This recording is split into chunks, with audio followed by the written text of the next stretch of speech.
పక్ష న్యూస్ సిద్దిపేటలో హరీష్ రావు మాట్లాడుతున్నారు. లైవ్ ద్వారా చూద్దాం. అంటే నీ తిట్లలోనే అర్థమైంది బీఆర్ఎస్ ఎంత బలమైన రాజకీయ శక్తి అనేటువంటిది ఇవాళ రాష్ట్ర ప్రజలకు కూడా అర్థమవుతా ఉంది. ఇవాళ రేవంత్ రెడ్డి నేను బీఆర్ఎస్ను ఉప్పు పాత్ర వేసిన అంటుండు. మరి కాంగ్రెస్ని ఏం చేసిండ్రు ప్రజలు? దేశంలో ప్రధాన ప్రతిపక్ష హోదా కూడా రాలే నీ కాంగ్రెస్కు. తమిళనాడులో ఒక్క ఎంపీ గెలిచే పరిస్థితి లేదు. ఉత్తరప్రదేశ్లో ఒక ఎంపీ గెలిచే పరిస్థితి లేదు.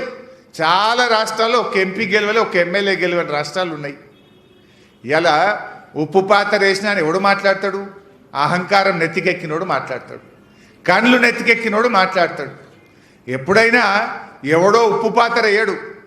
ఎవరికైతే అధికారం మదం కళ్ళకు నెత్తికెక్కుతాయో, అధికార మదంతో ఎవడైతే మాట్లాడుతున్నాడో, అహంకారం ఎవరికైతే నెత్తికెక్కిందో ప్రజలు వాళ్ళకు ఉప్పు పాత్ర వేస్తారు. మిస్టర్ రేవంత్ రెడ్డి, ఇవాళ నీకు అధికారం మదంతో మాట్లాడుతున్నావు, అహంకారంతో మాట్లాడుతున్నావు.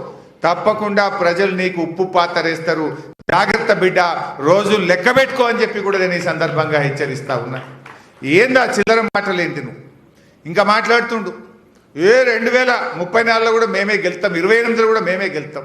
2028 నుంచి 34 దాకా వీళ్ళే ఉంటారట. నీకు అంత ధైర్యం ఉంటే, దమ్ముంటే అసెంబ్లీ రద్దు చెయ్యి. అప్పటిదాకా ఎందుకు ఇప్పుడే తెలుసుకుందాంపా. నువ్వు గెలుతానంత దమ్మున్నది కదా, నువ్వు పని చేసినట్టున్నావు కదా. నిజంగానే నువ్వు పని చేస్తే 2028 దాకా ఎందుకు? ఇప్పుడే రాజీనామా చేద్దాం పట్టి అందరం, అసెంబ్లీ రద్దు చేయి, ప్రజలకు హోదా ఇవ్వడేందో ప్రజలే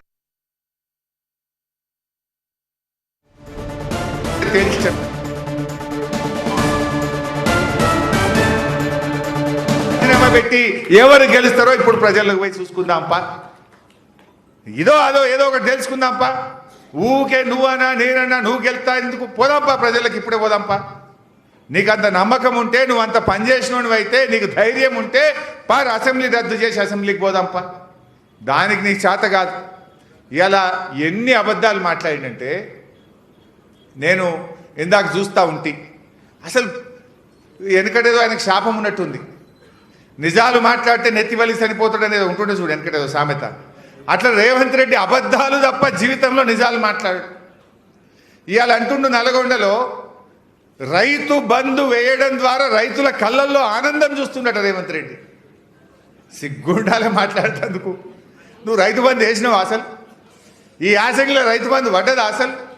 మొన్న మా నంగునూరుకు, మా నర్మెటకు, మన సిద్దిపేటకు వచ్చి నువ్వు 45 రోజుల్లో రైతు బంద్ వేస్తా అని చెప్పి 90 రోజులైనా రైతు బంద్ అయ్యని దద్దమ్మ ముఖ్యమంత్రివి, ఫెయిల్యూర్ సీఎం నువ్వు. ఈ రైతు బంద్ ఎగబెట్టి ఇంకా సిగ్గు లేకుండా నేను వేసిన రైతు భరోసా రైతుల కళ్ళల్లో ఆనందం వెలుతురు చూస్తున్నట్టయినా రాయన ఊర్లకు రా, గన్మెన్లు లేకుండా, పోలీసు వాళ్ళు లేకుండా. పోదాందా నువ్వు వచ్చిన నర్మెట్టకే రా. ఆ ఊళ్ళో రుణమాఫీ ఎంతమందికి అయిందో, రైతు బంధుకి ఎంతమందికి కాలేదో, రైతుల కళ్ళల్లో ఆనందం ఉన్నదో దుఃఖం ఉన్నదో ఆ రైతుల మధ్యనే రచ్చబండ కాడ కూర్చొని మాట్లాడదాం రా రేవంత్ రెడ్డి.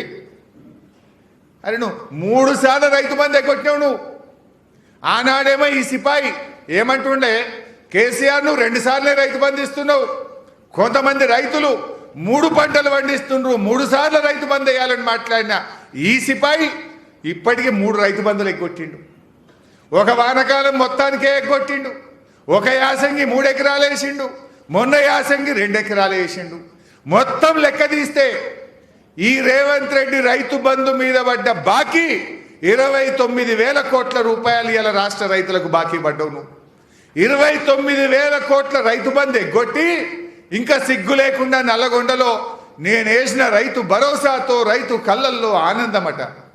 నువ్వు రైతు బంధు ఎగ్గొట్టినో నువ్వు ఇంకా సిగ్గు లేకుండా నేనేందో రైతు బంధు వేసినా దానికి ఆనందం వచ్చింది అని మాట్లాడుతున్నాడు. మాట్లాడదామా? ఏడ మాట్లాడదాం? అసెంబ్లీలో మాట్లాడదామా? పెట్టు అసెంబ్లీలో. దమ్ముంటే చర్చ పెట్టు అసెంబ్లీలో. రైతు బంధు వేసినవా, ఎగ్గొట్టినవా, ఏ పంటకి ఎంత ఎగ్గొట్టినవో నేను చెప్పనీకి సిద్ధమున్నా. రైతు బీమా ఎగ్గొట్టినవు, రైతు బంధు ఎగ్గొట్టినవు, రైతులకు ఎరువులు ఇచ్చే తెలివి లేదు, పంట కొనే చేతగాని దద్దమ్మవు. నువ్వు రైతుల కళ్ళల్లో ఆనందం చూసినా అని మాట్లాడతావు.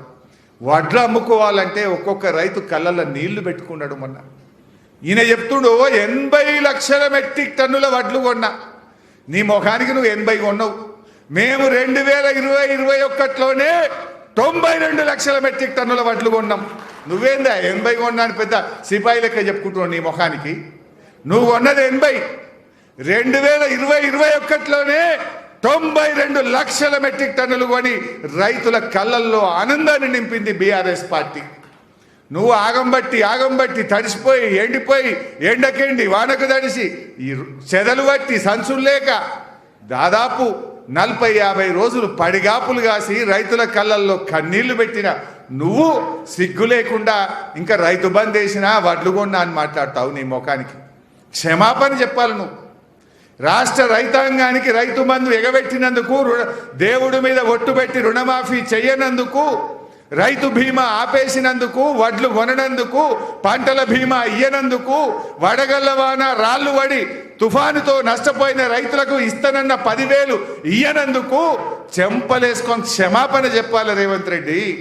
ఇంకా సిగ్గు లేకుండా రైతుల కళ్ళల్లో నేనేందో ఆనందం చూసినా అని మాట్లాడుతున్నావు. నీ ముఖానికి ఏ రైతన్న నిన్ను అంటడా? ఇలా ప్రతి రైతు కేసీఆర్ను తలుచుకుంటున్నాడు. అరే కేసీఆర్ ఉండగా యూరియాకు తిప్పలేదు, రైతు బంధుకు తిప్పలేదు, రైతు బీమాకు తిప్పలేదు, పంట అమ్ముకోవడానికి తిప్పలేదని ఇలా ప్రతి రైతు కూడా బీఆర్ఎస్ ప్రభుత్వాన్ని తలుస్తా ఉన్నాడు. ఇంకా నువ్వు మాట్లాడతావు సిగ్గు లేకుండా. ఎస్ఎల్బీసీ ప్రాజెక్ట్ గురించి మాట్లాడండి. ఎస్ఎల్బీసీ ప్రాజెక్టు ఆనాడు బీఆర్ఎస్ ప్రభుత్వం 12 కిలోమీటర్లు మేము ఆ టన్నెలు దవ్వినాం. మీరు మూలకు పడేసిపోతే గబ్బిలాలకు నిలయంగా మీరు మారిస్తే ఆ రోజు అడ్వాన్స్ ఇచ్చి పిలిచి 12 కిలోమీటర్లు ఎస్ఎల్బీసీ టన్నెల్